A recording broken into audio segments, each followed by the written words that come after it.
Ang paghihiganti ay isang putahing masarap ihain ng malamig at sa pagkakataong ito, si Santiago Aquino'y handa na. Matapos ang mahabang pagtatago sa likod ng maskaram ng amnesia, unti-unti nang bumibitaw sa kanyang sariling script si Santiago. Ngunit sa gitna ng kanyang pagbabalik, isang bagong panganib ang sumulpot. Ang karibal na si Alvin Mercado at ang unti-unting pagguho ng tiwala sa pagitan nila ni Jessa. Habang pilit na pinoprotektahan ni Jessa ang kumpanya mula sa sabotahe ni Lexus at Violet. Hindi niya namamalayan na ang taong pinagkakatiwalaan niya ay siya palang unti-unti naghahanda sa kanyang pagbagsak. Sino ang tunay na naglalaro at sino ang mauunang masaktan? Simulan na natin. Natahimik si Santiago saglit na pahigpit ang hawak niya sa cellphone. Bro, sigurado ka bang nagkaroon ng relasyon ng dalawa? Alam mo madami tayong ebidensyang nakalap na nagtuturo kay Jessa. Ani ang mapaitang tono. Ano bang sabi ng puso mo? Sa tingin mo ba magagawa niyang ganun sa'yo? Nakita mo nga naman. Pinangalandakan sa publikong kasal kami. Makuha lang ang posisyon at kayamanan na naipundar ko kahit na malagay siya sa panganib. Ganun siya kamukhang pera. Bali walang pinagsamahan namin. Nagsasagawa naman tayo ng investigasyon. Lalabas din sa huli ang totoo. Kung totoo ngang masama siya, hindi ka ba natatakot sa safety mo dyan? Baka lasunin ka na lang niyang bigla. Natatawang sabi ni Luther. She won't do that. Ay, ewan ko sa'yo. Parang nag-enjoy ka na sa mundo ng kasinungaling ang ginawa niya para sa'yo. Inihanda ko lang ang paghihiganti ko sa kanya. Basta bantayan mo siya dyan at bawasan ang trabaho niya. Ngayon lang ako nakakita ng naghihiganting concern. Bro, you're in love with the villain. Imposible yan. Sa lahat ng ayoko pinaglalaruan ako. Pagsisisihan niyang ginawa niya sa akin. I don't want others to hurt her. Ako lang. Kaya bantayan mo siya, lalo kay Lexus at Violet. Huminga ng malalim si Luther, ramdam ang bigat ng responsibilidad na ipinapasa sa kanya. Ay, naintindihan ko. Gagawin ko lahat para makatulong. Luther, ingatan mo siya. Pero tandaan mo, huwag mo siyang hahawakan. Umakbay ka pa eh. Bro, ewan ko sa'yo. Sige na, may kailangan pa akong ihanda. Maingay at puno ng tensyon ng conference room nang dumating si Jessa. Halos lahat ng board members ay nakakunot ang noo, panay bulungan at nakatutok sa kanyang mga mata. Ramdam niyang bigat na akusasyon na siya ang sangkot sa pagkawala ng pondo. Dahan-dahan siyang mupo sa gitnang upuan, pinilit gawing matatag ang boses kahit na kumakabog ang dibdib. Mrs. Aquino, paano mo ipapaliwanag ang mga dokumentong may pirma mo? Malinaw dito na ikaw ang nag-aproba ng paglabas ng malaking halaga. Tanong ng isang board member. Halos mano yung lalamunan niya. Ngunit bago pa siya makapagsalita, tumayo si Luther. Hawak ang makapal na folder. Ladies and gentlemen, kung pahintulutan nyo, nais kong ipakita ang resulta ng investigasyon. Hey, sino ka ba? Bakit ka sumasawsaw dito? Ani Lexus. Consultant at advisor ko si Luther, kaya may karapatan siya. Nagpatuloy si Luther at hindi pinansin si Lexus. Ipinakita nito sa screen ng mga login records at e-signature analysis. May mga oras at device ID na nagpapatunay na clue ng electronic signature ni Jessa. Makikita niyo dito, ang pirma ni Mrs. Aquino ay ginamit sa oras na siya ay wala sa opisina. At may mga login mula sa IP address na hindi saklaw ng kumpanya. Ibig sabihin, malinaw na meron nagsagawa ng falsification. Nagkagulo ang board, ang ilan ay napatingin sa kanya na tila nagsisisi sa naunang pagdududa. At bilang karagdagan, meron kaming record ng CCTV mula sa IT department na nagpapakita ng taong pumasok at gumamit ng access card na hindi nakapangalan kay Ma'am Jessa. Ito ay kasalukuyan pa namin sinusuri. Ani Maya, nagagat siya ng tingin, bakas ang kaba ngunit may konting ginhawa. Sa wakas, hindi na siya nag-iisa. Kung ganun, hindi si Mrs. Aquino may sala. Ano pang hinihintay natin? Dapat na masusing imbestigahan kung sinong nasa likod nito. Huminga siya ng malalim at nagpasalamat. Tumayo siya at nagsalita. Alam kong bago pa lamang ako sa posisyon at hindi ko maialis na pagdudahan niyo ko. Pero isa lang ang kaya kong ipangako. Gagawin ko lahat para protektahan ng Aquino Group dahil itong pamilya ng asawa ko. At ngayon, pamilya ko na rin. Sandaling katahimikan ng bumalit sa silid bago bumalik ang bulungan. Ngunit ngayon ay mas may simpatya na sa kanya. Napasulyap siya kay Lexus na halos mabali ang ballpen na hawak. Mainit pang hangin matapos ang tense na pagpupulong. Hindi pa nakakahinga si Jessa, dumating si Alvin. May matamis na ngiti sa labi na lumapit sa kanya. Jessa, I know this isn't the best timing, pero gusto kong i-present sa'yo itong business proposal. Sigurado akong makakatulong to para mas tumibay ang Aquino Group sa kabila ng lahat ng issue. Nagulat si Jessa pero tinanggap niya ang folder. Binuksan ito at nagbasa ng ilang detalye. Mabilis sa tumango. Nakangiti siya. Alvin, ito ang $1 billion Ocean Park project na pinag-aagawan ng mga kumpanya. Ang ganda nito. Malaking tulong to para sa kumpanya. Pag-usapan natin. Maraming salamat sa tiwala. Nakahinga siya ng maluwag, may nadagdag na malaking project. Ngunit mula sa kabilang dulo ng silid, hindi nakawala sa mata ni Luther ang eksenang yun. Lalo nang makita niyang paraan ng pagtiting ni Alvin kay Jessa. Parang higit pa sa professional na ugnayan. Hindi nagatubili si Luther. Kinuha nitong cellphone at lihim na kinuna ng litratong dalawa. Sa larawan, makikita nakaharap si Jessa kay Alvin na parehas nakangiti. Mabilis na nilagay ni Luther ang picture sa isang message at pinadala kay Santiago. Bro, tingnan mo kung sinong dumating dito sa opisina ng misis mo. Hawak ni Santiago ang cellphone, nalalaki ang mga mata habang nakatitig sa larawan ni Jessa at Alvin. Namumulang mukha niya sa galit, halos mapiga ang cellphone sa higpit ng pagkakahawak. She's a flirt. Talagang ganid. Gusto pang magdagdag ng yaman niya. Tumawag agad siya kay Luther at agad naman itong sinagot. Tumatawa pa. Bro, kalma lang. Parang gusto mo nang takasan ng kasinungalingang maharap mo lang itong manliligaw ni Ma'am Jessa. Lalong naginit ang tenga ni Santiago. Halos sumabog ang dibdib niya sa paninibugho. Matindi talagang babaeng yan. Masyadong gahaman. Mukhang may plano na akong palitan. Bro, isipin mo naman si Ma'am Jessa. Maganda na, mabait pa. Tapos ngayon, bilyonaryo na. Sino bang lalaki hindi magkaka-interes? Hindi ko nga masisisi si Alvin o kahit na sino pang lumapit sa kanya. Hindi alam ni Santiago kung kanino siya nagagalit, ngunit sa ilalim ng galit ramdam niyang may matinding takot.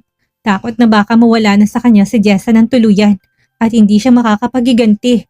Napasulyap ulit siya sa larawan ni Jessa at Alvin. Luther, ayusin mo to. Hindi ako papayag na basta-basta na lang may lalapit kay Jessa. Anong ibig mo sabihin, bro? Gusto mo bang ako nang kumilos para takutin si Alvin? Ani Luther na nakatawa. Saglit na natahimik si Santiago. Pinisil ang tulay ng ilong at pinipigilan ng bugso ng damdamin. Kung makikipagkita si Alvin ulit kay Jessa, siguraduhin mong makakarating sa kanya na may asawa na si Jessa. Gamitin mong lahat ng paraan para pakiukutin siya.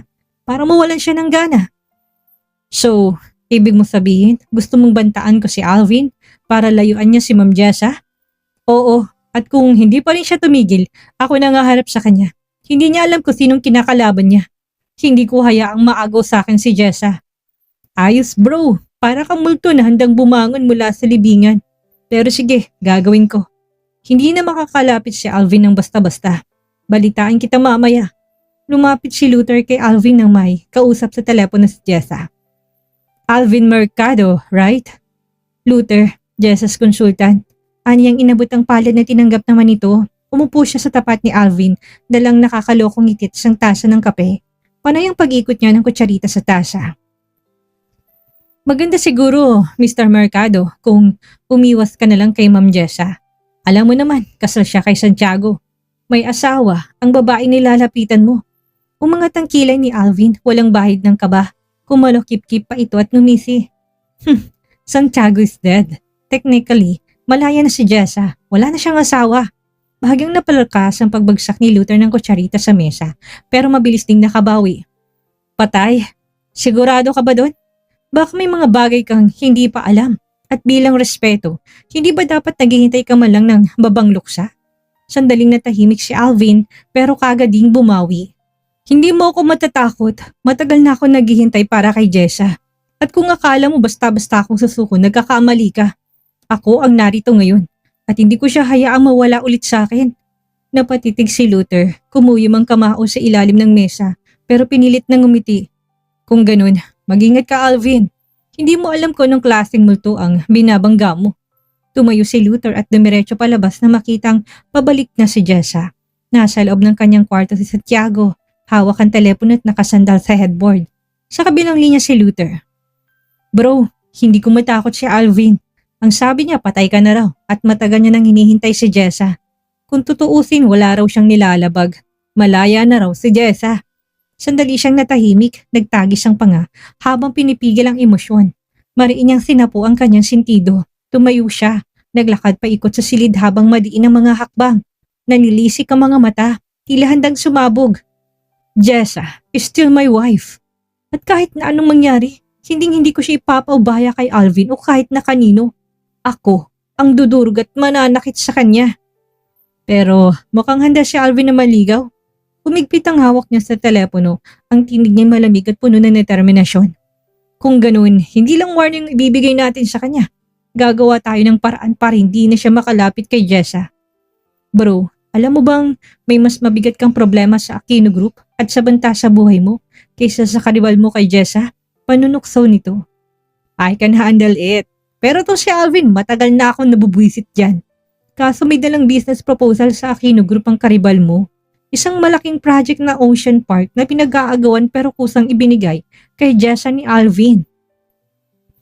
Interesadong misis mo. Hindi ko alam kung sa project o kay Alvin. What? You heard it right. Nag-usap sila ulit ngayon. Do something to stop it. Santi, $1 billion ang project. Huwag mo sayangin dahil lang sa selos. I'm not jealous. Ayolo ko ng ibang kakapitan sa oras ng paghihiganti ko. Pagpasok ni Jessa sa kanilang bahay, matapos ang mahabang araw sa opisina, agad siyang sinalubong ng ngiti ni Santiago. Napatigil siya nang makita ang mesa, puno ng masasarap na pagkain at sa gitna ay may sariwang bulaklak na nakaayos sa isang vase. Bago pa siya makapagsalita, mabilis na lumapit si Santiago. Diretso siyang sinalubong ng isang halik sa labi. Mainit, puno ng pananabik, napakapit siya sa dibdib nito, halos malusaw sa lambing. Mahal, anong okasyon? Bahagyang napangiti si Santiago. Hindi kailangan ng okasyon para ipaalala sa'yo na asawa kita, na mahal kita. Saglit siyang natahimik, nakaramdam ng kakaibang bigat sa sinabi nito, pero pinili niyang umiti at ibaling ang atensyon sa hapagkainan. Mukhang masarap lahat. Ang dami nito para tayo may bisita. Humiling ito at dahan-dahang hinawakan ng kamay niya. Dinampi yon sa labi bago muling tumingin sa kanya. Para lang to sa atin. Alam kong pagod ka sa trabaho. Ngumiti siya at dahan-dahang umupo. Habang pinagmamasdan niya sa Santiago nagsasali ng pagkain sa kanyang plato, ramdam niyang init ng pag-alaga nito. Kumustang araw mo sa office? Baka masyado kang nagpapagod. Napakagatlabi si Jessa bago sumagot. Ayaw niyang magsinungaling pero kailangan niyang maging maingat. Usual lang. May ilang meetings tapos nag-review ako ng proposals. Pagod pero manageable naman. Tumango si Santiago, tahimik lang pero malinaw na naghihintay ng mas detalyadong sagot. Bago siya makapagdagdag, tumunog ang cellphone niya sa mesa. Napalingon silang pareho. Nakita ni Santiago ang pangalan ni Alvin na kumikislap sa screen. Agad na kinuha niya ang telepono at mabilis na kinansel. Pinilit niyang ngumiti. Tungkol lang sa work, bukas ko nakakausapin. Ani yang sumubo ulit dahil talagang gutom na siya. Nalamig ang palad niya habang hawak ang cellphone. Pilit niyang maging kalmado pero ramdam niyang tensyon sa pagitan nilang dalawa. Nakaharap si Jessa kay Santiago. Ramdam niyang bigat ng tingin nito matapos makitang pangalan ni Alvin sa cellphone. Business call lang yun, mahal. Proposal para sa kumpanya. Pinilit niyang maging kaswal ang tinig. Dahan-dahang tumango si Santiago pero hindi na ito nagtanong pa. Tahimik siyang nagpatuloy sa pagkain, ngunit ramdam niyang hindi pa rin nawala ang tensyon. Makalipas ang ilang sandali, tumayo si Santiago at nilapitan siya. Walang salita, marahang kinuha ang kanyang kamay at pinisilyo ng mahigpit. Hindi ko gusto kapag may ibang lalaking tumatawag o umaaligid sa'yo. Bago pa siya makasagot, niyakap siya nito mula sa likod at sinandal ang baba sa balikat niya. Hindi ba pwedeng ako lang ang iniisip mo sa pag-uwi mo? Pilit niyang pinagaan ang sitwasyon sa pamamagitan ng paghawak sa mga braso ni Santiago pero lalong bumibigat ang mga sekretong nais niya nang ipagtapat. Unfair para dito. Tutal ay lumalakas ng katawan nito, hahanap siya ng tamang timing. Of course, ikaw lang naman talagang nasa isip at puso ko kahit pa nasa trabaho ako. Dapat lang, Sa akin ka, Jessa. Anitong humigpit ang yakap sa kanya. Pagkatapos nilang magligpit ng pinagkainan, sabay na umakyat sina Jess at Santiago sa kwarto. Malamig ang simoy ng hangin sa labas. Pag-upo niya sa gilid ng kama, agad siyang sinundan ni Santiago at halos ayaw na siyang bitawan. Niyakap siya nito mula sa likod, parang batang takot maiwan. Nagparaya siya, naramdaman niyang init ng halikat ang bigat ng pader na mga kasinungalingang tinayo niya. Ngunit sinantabi niya na muna ang guilt. Gusto niyang sulitin ang masasayang sandali kasama si Santiago. Magkayakap pa rin sila, halos hindi siya makagalaw sa higpit ng pagkakayakap nito sa kanya. Sa dilim ng silid, pinakiramdaman niya ang bigat ng braso ni Santiago sa kanyang bewang at ang tibok ng puso dito. Patawarin mo ko, Santi. Ang dami kong itinago. Ang dami kong kasinungalingang sinabi. Hindi mo alam kung gaano kabigat ito para sa akin.